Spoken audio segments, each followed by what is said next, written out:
नमस्कार। Exam city 94 में आपका स्वागत है। आज हम उत्तराखंड पुलिस कांस्टेबल के लिए एक नई शुरुआत करने वाले हैं और जो नए बच्चे हैं जिन्होंने अभी तक उत्तराखंड नहीं पढ़ा है वो हमारे साथ में जुड़कर 2-3 महीने में उत्तराखंड की तैयारी अच्छे से मजबूती से कर सकते हैं। तो क्लास स्टार्ट करते हैं।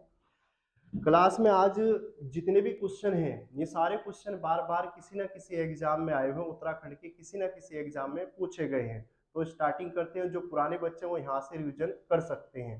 ठीक है, तो पहले क्वेश्चन की बात करेंगे। इसमें हम पहला क्वेश्चन है, ये क्वेश्चन कई बार एग्जाम में पूछा गया, किस आदिवासी को जगत पिता के नाम से जाना जाता है? उत्तराखंड के अंदर किस आदिवासी व्यक्ति को जगत पिता के नाम से जाना जाता है? तो ध्यान रखना, बिरसा मुंडा को क्या कहा जाता है? आदिवासियों का जगत पिता कहा जाता है।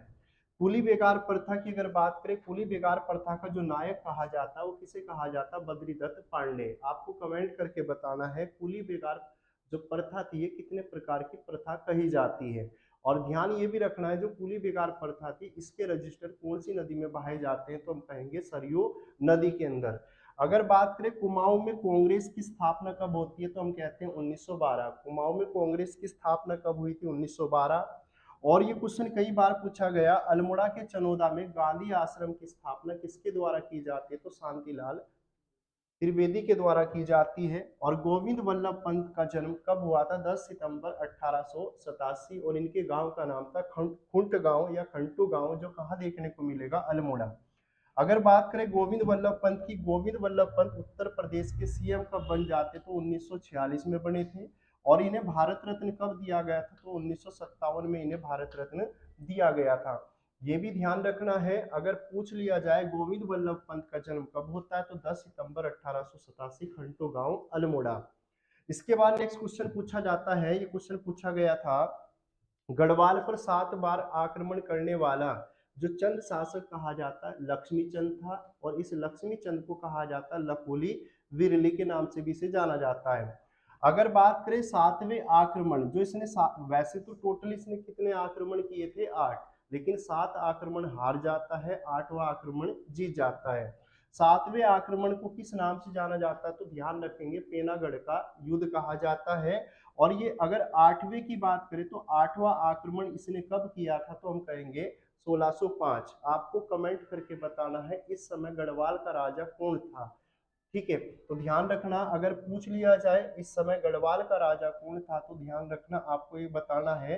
तो गढ़वाल का राजा इस समय कौन होगा? तो हम कहेंगे मानशाह। इस समय कौन था? मानशाह। अगर पूछ ले 8वें आक्रमण में मानशाह का कौन सा सेनापति मारा गया था? इसका नाम था खतड़ सिंह। अगर पूछ ले लक्ष्मी चंद के सेनापति का नाम क्या था? तो गैंडा सिंह था। और कुमाऊं का धृष राज कहा जाता शक्ति गोसाई। शक्ति गोसाई जन्म से अंधा होता है, लक्ष्मी चंद का भाई होगा। इसके बाद अगर बात करें हिमालय पुत्र किसे कहा जाता है? क्वेश्चन कई बार एग्जाम में पूछा गया, हिमालय पुत्र के नाम से किसे जाना जाता है? तो हिमालय पुत्र के नाम से किसे जाना जाता है? तो ध्यान रखेंगे गोविंद वल्लभ पंत को हिमालय पुत्र के नाम से जाना जाता है। और हिमालय पुत्र इन्हें किसने कहा था? पंडित जवाहरलाल नेहरू ने कहा था हिमालय पुत्र। काशीपुर में प्रेम सभा की स्थापना करने वाले भी कौन हो जाते हैं? तो गोविंद वल्लभ पंत। और ये स्थापना कब की जाती है? तो 1914 में। अगर पूछ ले अल्मोड़ा के अंदर हैप्पी क्लब की स्थापना किसके द्वारा की जाती है? तो गोविंद वल्लभ पंत। एक क्वेश्चन का आपको जवाब देना है, अल्मोड़ा में डिबेटिंग क्लब की स्थापना कब हुई थी? अल्मोड़ा में डिबेटिंग क्लब की स्थापना कब हुई थी? आपको आंसर बताना है। इसका आंसर क्या होगा? हैप्पी क्लब की स्थापना तो होगी 1903 में, लेकिन यहाँ पे अल्मोड़ा के अंदर डिबेटिंग क्लब की स्थापना किस वर्ष हुई थी? आपको कमेंट करके बताना है। इसके अलावा मोलाराम के वंशज, आपने कई बार देखा भी होगा, मोलाराम के वंशज किसके साथ में उत्तराखंड आए थे? तो हम कहेंगे ये किसके साथ में आते हैं? तो सुलेमान सिको, जिसे कहा जाता अभागा शहजादा। तो ध्यान रखना, अगर मोलाराम के वंशज किसके साथ में अपने उत्तराखंड आए थे तो हम कहते हैं सुलेमान सिको। मनमथ सागर की रचना किसके द्वारा की जाती है? तो मोलाराम के द्वारा। ऋतु वर्णन के लेखक भी कौन हो जाते हैं? मोलाराम हो जाते हैं। गढ़ गीता संग्राम नाटक के लेखक भी कौन है? तो मोलाराम। आपको कमेंट करके क्वेश्चन का और आंसर बताना है। अगर पूछ ले मोलाराम का संबंध किस चित्रकारी से हो जाता है? मोलाराम का संबंध किस चित्रकारी से था? अगर पूछ लिया जाए गढ़वाल पेंटिंग के लेखक कौन हो जाते तो ध्यान रखना मुकंदी लाल, और ये कब इन्होंने प्रकाशित किए थे 1969। गढ़वाल पेंटिंग के लेखक कौन हो जाते तो मुकंदी लाल। मुकंदी लाल ने ये गढ़वाल पेंटिंग कब प्रकाशित की थी तो 1969, ये भी ध्यान रखना है। अगर दंपत्ति चित्र की बात करें तो दंपत्ति चित्र का चित्रांकन करने वाले कौन थे तो हम कहेंगे मोलाराम। तो ध्यान रखना गढ़वाली चित्रकारी, अगर मैं पूछ लूं मोलाराम का संबंध किस चित्रकारी से था तो ध्यान रखेंगे गढ़वाली चित्रकारी से इनका संबंध हो जाता है। किसका चित्रांकन किया, अगर पूछ ले दंपत्ति चित्र का चित्रांकन करने वाले कौन थे मोलाराम, और इन्होंने किसका चित्रांकन किया था प्रद्युमन शाह और उनकी रानी का चित्रांकन किया था। इसके बाद अगर बात करें हिंदोला मस्तानी मोर ध्वज का चित्रांकन करने वाले भी कौन थे तो मोलाराम थे। और वेरी वेरी इंपोर्टेंट बाघ और गरुड़ का चित्रांकन करने वाले भी कौन थे तो मोलाराम। 36 रकम 32 कलम की शुरुआत किसके समय हो जाती तो ये भी ध्यान रखना चंदों के समय हुई थी। और ये क्या थे, एक प्रकार के कर कहे जाते हैं, लेकिन इनका उन्मूलन करने वाले कौन हो जाते हैं गोरखा। आपको कमेंट करके बताना है गोरखाओं ने गढ़वाल पर कब आक्रमण किया था, पहला आक्रमण कब किया था, और कुमाऊं पर पहला आक्रमण कब किया था, ये आपको कमेंट करके बताना है। तो गढ़वाल में 10वीं सेटलमेंट रिपोर्ट तैयार करने वाले व्यक्ति कौन हो जाते तो हम कहते हैं पो थे। 10वीं सेटलमेंट रिपोर्ट किसके द्वारा तैयार की जाती है पो के समय। तो क्वेश्चन यहाँ पे पूछा गया था गोरखाओं ने गढ़वाल पर पहला आक्रमण कब किया था तो ध्यान रखेंगे 1791। लेकिन अगर पूछ लिया जाए कुमाऊं पर पहला आक्रमण कब किया जाता तो हम कहते हैं 1790। इस आक्रमण को कहा जाता है हवाला बाग का युद्ध। हवाला बाग का युद्ध जो कब हुआ था 1790 में। इसके अलावा कुमाऊं रेजिमेंट कई बार एग्जाम में पूछा गया, कुमाऊं रेजिमेंट की स्थापना कब हो जाती है तो ध्यान रखेंगे 27 अक्टूबर 1945 को कुमाऊं रेजिमेंट की स्थापना की जाती है, जिसका मुख्यालय कहाँ बनाया जाता है रानीखेत अल्मोड़ा में। अगर पूछ ले रानीखेत अल्मोड़ा मुख्यालय कब बनाया गया था तो 1948 में बनाया गया। इसके अलावा एक क्वेश्चन और पूछा जाता है उत्तराखंड के अंदर दूसरा परमवीर चक्र प्राप्त करता किसे कहा जाता है तो मेजर शैतान सिंह, तो पहले नंबर पे दिया जाता है मेजर सोमनाथ शर्मा को। इसके अलावा अगर बात करें मेजर शैतान सिंह को परमवीर चक्र कब दिया जाता है तो हम कहेंगे 1962 में दिया जाता है। और ये किस रेजिमेंट से संबंधित हो जाते हैं तो कुमाऊनी रेजिमेंट से संबंधित हैं। आपको कमेंट करके बताना है मेजर सोमनाथ शर्मा, मेजर सोमनाथ शर्मा का संबंध किस रेजिमेंट से हो जाता है, ये भी आपको कमेंट करके बताना है। इसके अलावा कुमाऊनी रेजिमेंट का आदर्श वाक्य क्या है तो पराक्रम में विजेते हैं, और युद्ध घोष वाक्य है तो जय काली माता, जय काली माता। याद रखना है भाई कुमाऊं रेजिमेंट की स्थापना 27 अक्टूबर 1945 में होगी, जिसका मुख्यालय कहाँ से है रानीखेत अल्मोड़ा में है। और ये कब बनाया गया था 1948।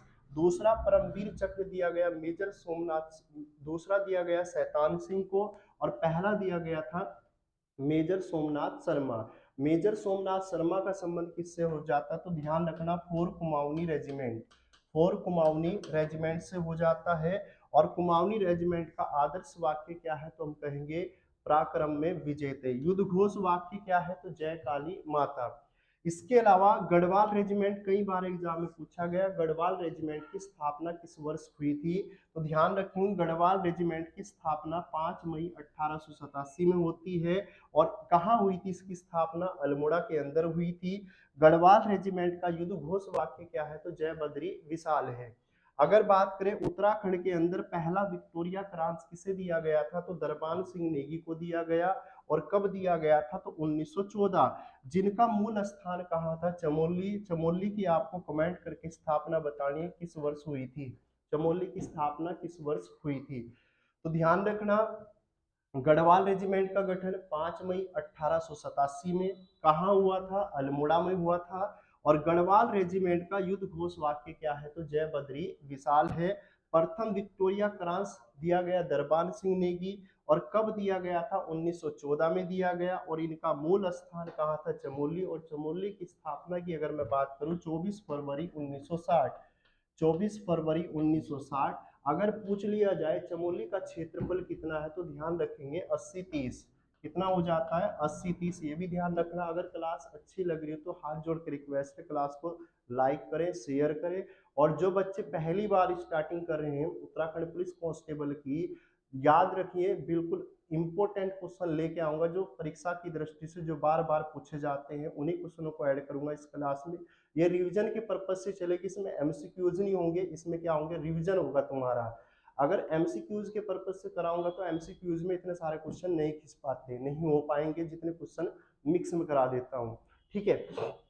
इसके बाद उत्तराखंड के अंदर अगर पूछ लिया जाए दूसरा विक्टोरिया क्रांस किसे दिया गया था, गब्बर सिंह नेगी को दिया गया। और कब दिया गया था, तो ध्यान रखेंगे 1915। दरबान सिंह नेगी 1914 और गब्बर सिंह नेगी को दिया गया 1915। अगर गब्बर सिंह नेगी की बात करें तो इनका मूल स्थान कहाँ था, तो चंबा टिहरी में। और टिहरी के आपको कमेंट करके स्थापना की बतानी है, टिहरी की स्थापना किस वर्ष हो जाती है आपको कमेंट करके बताना है। और टिहरी का पहला राजा कौन था, ये भी आपको कमेंट करके बताना है। अगर बात करें जिस समय द्वितीय विश्व युद्ध चल रहा था तो उस दौरान जो गब्बर सिंह नेगी थे ये कहाँ तैनात थे, इनकी ड्यूटी या इनकी पोस्टिंग कहाँ थी, तो ध्यान रखना न्यू चैपल फ्रांस में थी।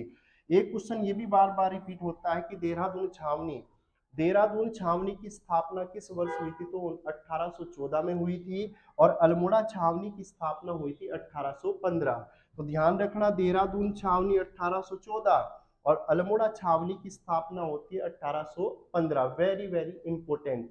इसके बाद नैनीताल छावनी, ये भी कई बार एग्जाम में पूछी गई है, तो नैनीताल छावनी की स्थापना होती है 1841 में होगी। और रुड़की छावनी की अगर मैं बात करूं, रुड़की छावनी की स्थापना 1853 में होगी। चकराता छावनी बनती है 1866 में।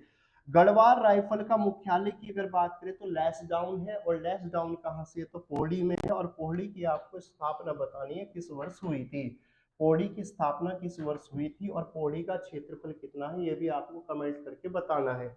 अगर भारतीय सैन्य अकेडमी जिसे कहा जाता है आईएमए की स्थापना 1 अक्टूबर 1932 में किसकी स्थापना हो जाती है, आईएमए की स्थापना हो जाती है। और आईएमए की अगर मैं बात करूं, इसका पूरा नाम है इंडियन पुलिस एकेडमी, जो कहाँ देखने को मिलेगी, देहरादून। अगर बात करें भारतीय सैन्य अकेडमी की स्थापना कब हो जाती है, 1 अक्टूबर 1932, और जो कहाँ से है, तो देहरादून में है। अगर पूछ लिया जाए ये गब्बर सिंह स्मारक भी हमें कहाँ देखने को मिलेगा, टिहरी, ये भी कई बार एग्जाम में पूछा गया है। इसके बाद उत्तराखंड की जलवायु के बारे में बात करेंगे। उत्तराखंड की जलवायु को कितने भागों में बांटा गया, तो उत्तराखंड की जलवायु को 3 भागों में बांटा गया, जिसमें पहला नाम देखने को मिलेगा ग्रीष्म ऋतु, दूसरा मिल जाता वर्षा ऋतु और तीसरा मिल जाता शीत ऋतु। एक क्वेश्चन सबसे ज्यादा पूछा जाता है, उत्तराखंड के अंदर ग्रीष्म काल को किस नाम से जाना जाता है। स्थानीय लोग ग्रीष्म काल को कहते हैं यहाँ पे रूडी या खरसाऊ कहते हैं। अगर पूछ लिया जाए ग्रीष्म ऋतु को स्थानीय भाषा में क्या कहा जाता है, रूडी या खरसाऊ। वर्षा ऋतु को कहा जाता है चौमासा या बसगाल। एक क्वेश्चन और पूछा जाता है, शीत ऋतु को कहा जाता है सयुंद। शीत ऋतु को क्या कहा जाता है, सयुंद कहा जाता है। इसके बाद अगर मैं बात करूं राज्य के अंदर वर्षा की, मैं बात करूं राज्य में सबसे अधिक वर्षा किस श्रृंखला में देखने को मिलेगी, तो हम कहेंगे शिवालिक क्षेत्र में देखने को मिलेगी। आपको कमेंट करके बताना है कि उत्तराखंड के अंदर शिवालिक श्रेणियां कितने जनपद में फैली हुई है, ये क्वेश्चन पेपर में पूछा गया है। तो ध्यान रखना है 7 जनपद में फैली हुई है उत्तराखंड में सबसे ज्यादा। अगर शिवालिक यानी हिमालय श्रृंखलाओं के पर्पज से देखें तो सबसे ज्यादा वर्षा होती है शिवालिक श्रेणियों में। और ध्यान रखना उत्तराखंड के अंदर इसे बाह्य हिमालय के नाम से भी जाना जाता है। साथ में सबसे ज्यादा वर्षा होगी, साथ में अगर देखा जाए शिवालिक श्रृंखला को बाह्य हिमालय के नाम से भी जाना जाता है। राज्य में सर्वाधिक वर्षा वाला जनपद तो नहीं होगा, खैर स्थान की अगर मैं बात करूं सबसे ज्यादा वर्षा किस स्थान पे होती है, नरेंद्र नगर। और ये नरेंद्र नगर कहाँ से आता है, टेरी। अब ध्यान रखना स्थान की बात कर रहा हूँ, सबसे अधिक वर्षा नरेंद्र नगर के अंदर होगी। लेकिन अगर उत्तराखंड के अंदर ही कहा जाए कि सबसे कम वर्षा वाला स्थान, तो तब हम कहते हैं टिहरी होगा। ज्यादा वर्षा नरेंद्र नगर में और कम वर्षा होगी मेन टिहरी के अंदर। सिस्मोलॉजी कई बार पूछा गया, सिस्मोलॉजी में किसका अध्ययन किया जाता है, तो हम कहते हैं भूकंप का अध्ययन किया जाता है। जब भूकंप आता है तो 3 प्रकार की तरंगें उत्पन्न होती हैं, PSL के नाम से जाना जाता है। PSL PSL का मतलब प्राइमरी तरंग होती है, सेकेंडरी और लो वेव्स। अगर इनकी बात करें प्राथमिक तरंगों की रफ्तार कितनी होती है, 8 किलोमीटर पर सेकंड। और इसकी कितनी होती है 4 किलोमीटर पर सेकंड सेकेंडरी की हो जाती है, और लो वेव्स की हो जाती है 1.5 किलोमीटर पर सेकंड। सबसे ज्यादा हानि पहुंचाने वाली जो तरंगे होती है एल तरंगे हो जाती है, ये भी ध्यान रखना है। भूकंप की तीव्रता किस यंत्र से मापी जाती है, कई बार एग्जाम में पूछा गया। भूकंप की तीव्रता हम मापते हैं रिएक्टर स्केल से मापते हैं, लेकिन भूकंप के अध्ययन को कहा जाता है सिस्मोलॉजी। भूकंप के अध्ययन को हम क्या कहेंगे, सिस्मोलॉजी। अगर सिस्मोग्राफ में हम कहें तो सिस्मोग्राफ में मापा जाता है भूकंप तरंगों को। भूकंप की उत्पत्ति किस बिंदु से होती है, यानी जब भूकंप आता तो जिस स्थान से भूकंप की उत्पत्ति होती है तो उसे क्या कहा जाता, तो ध्यान रखना भूकंप केंद्र या फोकस बिंदु। भूकंप केंद्र या फोकस बिंदु, ये क्वेश्चन भी कई बार एग्जाम में पूछा गया है। एक क्वेश्चन और पूछा जाता है कि उत्तराखंड के अंदर सबसे अधिक प्रभाव किस आपदा का देखने को मिल जाता, तो कहीं कहीं ये भूस्खलन देखने को मिलेगा, तो कहीं कहीं भूकंप का देखने को मिलेगा। तो जैसा ऑप्शन ऐसा आंसर आपको देना पड़ेगा, ठीक है। इसके बाद अगर बात करें उत्तरकाशी के अंदर 6 रिएक्टर का भूकंप आया था, तो ध्यान रखेंगे 22 मई 1803 में भूकंप आ जाता है। कहाँ, 6 रिएक्टर का भूकंप आ जाता है उत्तरकाशी के अंदर। बद्रीनाथ की अगर मैं बात करूं, बद्रीनाथ सबसे इंपोर्टेंट क्वेश्चन है। बद्रीनाथ में 9 रिएक्टर का भूकंप कब आया था, 1 सितंबर 1803। और ये इतना खतरनाक भूकंप कहा जाता है जिसमें प्रद्युमन शाह की आर्थिक स्थिति बिगड़ जाती है, अजय पाल का राजमहल टूट जाता है, और साथ में हम देखते हैं मोलाराम की चित्रशाला टूट जाती है। किस महल में, किस भूकंप में, 1803 के भूकंप में, जो कब आया था 1 सितंबर 1803। उत्तराखंड का सबसे बड़ा भूकंप कहा जाता है 1 सितंबर 1803 में आने वाला। गढ़वाल क्षेत्र में 8 रिएक्टर का भूकंप 1809 में आता है, और पिथौरागढ़ में 7.5 रिएक्टर का भूकंप आया था 1916। Very very important. सबसे ज्यादा क्वेश्चन पूछा जाता है चमोली में 6.8 रिएक्टर का भूकंप। ये क्वेश्चन कई बार एग्जाम में पूछा गया। चमोली के अंदर 6.8 रिएक्टर का भूकंप कब आया था, तो ध्यान रखना 1999 में आया था। कई बार एग्जाम में पूछा गया है। अगर पूछ ले कपकोट वाला क्वेश्चन भी कई बार पूछा गया, कपकोट में 6.3 रिएक्टर का भूकंप कब आता है, तो 1998। ये तीनों चारों क्वेश्चन पूछे गए। धारचूला में 6.5 रिएक्टर का भूकंप 1980 में आता है, और उत्तरकाशी में 6.6 रिएक्टर का भूकंप 1991। वेरी वेरी इंपोर्टेंट है, जब भी क्वेश्चन भूकंप से आता है तो यहाँ से जरूर पूछा जाता है। इसके बाद नाहन पर्वत श्रृंखलाएं कई बार एग्जाम में पूछा गया। नाहन पर्वत श्रृंखलाएं कहाँ देखने को मिलती है, उत्तर हल्द्वानी के अंदर, और सिनला दर्रा ये मिलेगा दारमा और व्यास घाटी। आपको कमेंट करके बताना है उत्तराखंड का सबसे ऊंचा दर्रा कौन सा है। उत्तराखंड का सबसे ऊंचा दर्रा कौन सा है, आपको कमेंट करके बताना है, ठीक है। और ये जो दर्रा है उत्तराखंड का सबसे ऊंचा दर्रा है, ये किसे जोड़ता है, ये भी आपको कमेंट करके बताना है। इसके बाद राज्य में सर्वाधिक हिमछादित पर्वत चोटी की बात करें, हिमछादित जो बर्फ से ढकी हुई है, तो ध्यान रखना उस पर्वत का नाम है नंदा देवी। और इस नंदा देवी पर्वत की आपको ऊंचाई बतानी है, कमेंट करके कितनी होगी। फूलों की घाटी सभी को पता है हिमालय के किस भाग में आती है, तो फूलों की घाटी व्रत हिमालय में देखने को मिल जाती है। फूलों की घाटी की अगर मैं बात करूं, फूलों की घाटी को राष्ट्रीय उद्यान का दर्जा कब दिया जाता, तो 1982 में से राष्ट्रीय उद्यान का दर्जा दिया जाता है। और इसके क्षेत्रफल की बात करें तो कितना हो जाता है, तो 87.5 इसका क्षेत्रफल होगा। उत्तराखंड का सबसे छोटा राष्ट्रीय उद्यान कहा जाता है फूलों की घाटी। ये भी ध्यान रखना फूलों की घाटी की खोज किसके द्वारा की जाती, तो फ्रैंक स्माइथ द्वारा की जाती है। और कब की गई थी, 1931 में इसकी खोज की जाती है। और इसके ऊपर एक पुस्तक लिखी जाती है द वैली ऑफ फ्लावर। और ये द वैली ऑफ फ्लावर कब लिखी जाती है, तो ध्यान रखना 1938 में लिखी थी। और किसने लिखी थी, फ्रैंक स्माइथ ने। जब फ्रैंक स्माइथ यहाँ पे आए थे तो अपने साथ में यहाँ से 250 प्रकार के बीज अपने देश को लेके गए थे। एक क्वेश्चन पूछा जाता है, इस फूलों की घाटी में किस महिला की कब्र देखने को मिल जाती है, तो ध्यान रखना मार्गरेट लेक की क्या यहाँ पे कब्र देखने को मिल जाती है। और किस वर्ष वो यहाँ पे आई थी, तो ये भी ध्यान रखना 1938 में वो यहाँ पे आई थी। इसके बाद शिवालिक श्रेणियों की अगर मैं बात करूँ, शिवालिक श्रेणियों की ऊंचाई कहीं कहीं तो 750 से 1300 के मीटर के लगभग लिखा, और कहीं कहीं ये 1250 भी देखने को मिल जाएगा। अगर उत्तराखंड का पामीर कहा जाता है तो हम कहते हैं दूधातोली। दूधातोली अगर कहें तो पौड़ी के अंतर्गत आता है। यहाँ से 5 नदियों का उद्गम होता है। उन 5 नदियों को कमेंट करके बताना, इन 5 नदियों के नाम क्या है जो दूधातोली पौड़ी से निकलकर आती है। इसके बाद अगर बात करें हिमालय के किस भाग में देखने को मिलेगा दूधातोली, लघु या मध्य हिमालय के बीच में देखने को मिल जाता है। मसूरी हिमालय के किस भाग में आता है, तो ये भी आपको कमेंट करके बताना है। तो ये कहाँ जाता है, तो मध्य हिमालय के बीच में आता है। रानीखेत देखने को मिलेगा, तो ये भी मध्य हिमालय के बीच में देखने को मिलता है। आपको मेन बाउंड्री फोर्ट का बताना है, मेन बाउंड्री फोर्ट हिमालय की किस श्रृंखला के बीच में आती है, ये भी आपको कमेंट करके बताना है। इसके अलावा राज्य में सर्वाधिक विनाशकारी प्रभाव देखने को मिल जाता है, ये क्वेश्चन कई बार रिपीट हुआ है, तो ध्यान रखना किसका देखने को मिल जाता है, तो भूकंप। अगर भूकंप ना हुआ तो भूस्खलन पे जा सकते हैं, डिपेंडेबल ऑप्शन। अगर बद्रीनाथ की मैं बात करूं, बद्रीनाथ किन पर्वतों के बीच में आता है, तो हम कहते हैं नर और नारायण, कई बार पूछा गया। और बद्रीनाथ में भगवान विष्णु जी की पूजा होती है, यहाँ पे कड़ाई उत्सव मनाया जाता है, ये भी ध्यान रखना है। और बद्रीनाथ की अगर मैं बात करूँ कौन सी जनपद में देखने को मिलेगा, तो हम कहेंगे चमोली के अंदर।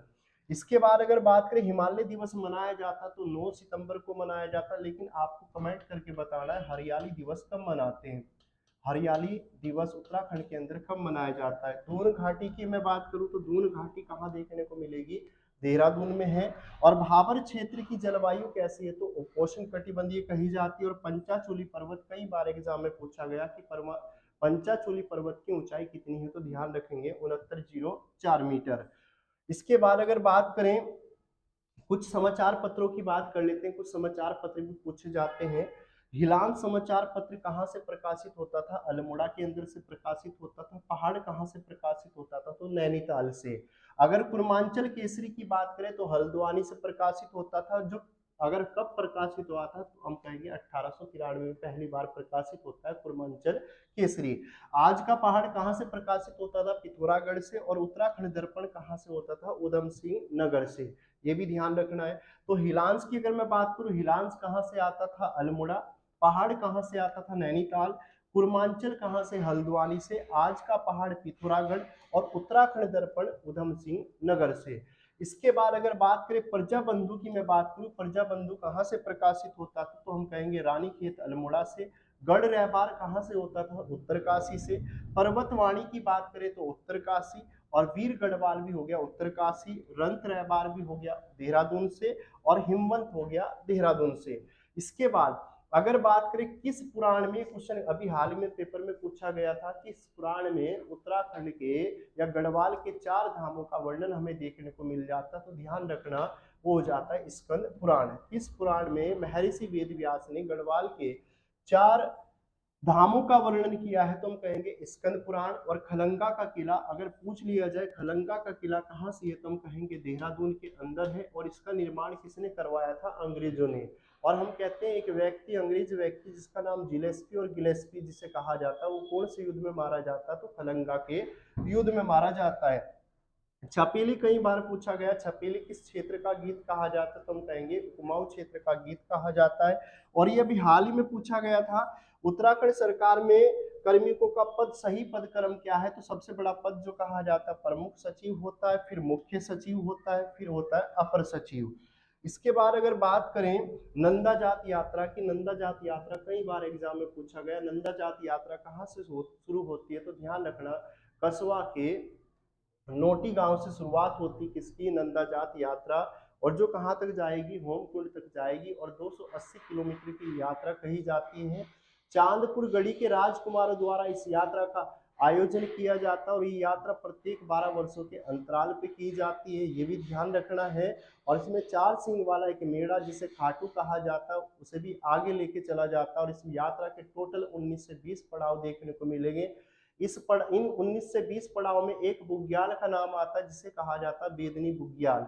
उत्तराखंड का सबसे बड़ा बुग्याल कहा जाता है बेदनी बुग्याल। पूछा गया था नंदा जात यात्रा के दौरान एक मुख्य बुग्याल पड़ाव देखने को मिलता है, तो हम कहते हैं बेदनी। और बेदनी बुग्याल उत्तराखंड का सबसे बड़ा बुग्याल कहा जाता है, जो कहाँ से है, तो चमोली।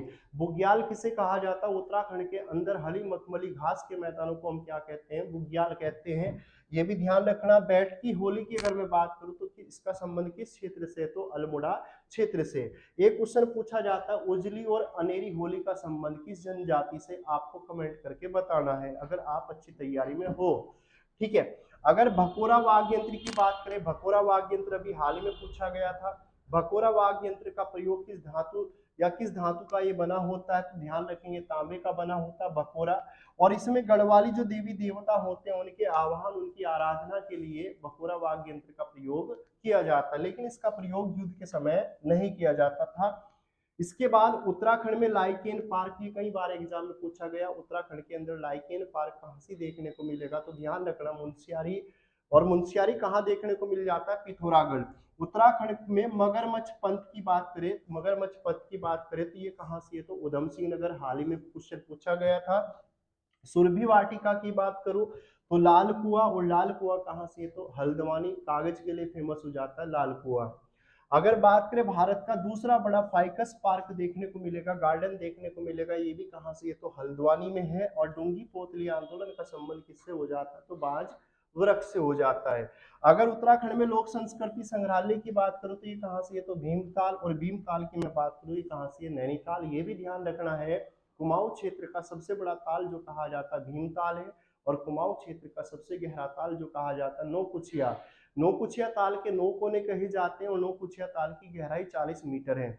आज की क्लास में इतना ही, लगभग इसमें 100 के लगभग क्वेश्चन होंगे। अगर क्लास अच्छी लगे तो लाइक करना, कमेंट करना, शेयर करना, और ये क्लास आपके लिए पर डे मिलती रहेगी। आप ज़्यादा से ज़्यादा मुझे सपोर्ट करें, मैं भी आपके लिए बहुत नए नए क्वेश्चन ढूंढ ढूंढ के लेकर आऊँगा जो एग्जाम में बार बार रिपीट किए जाते हैं। थैंक यू फॉर वॉचिंग, धन्यवाद।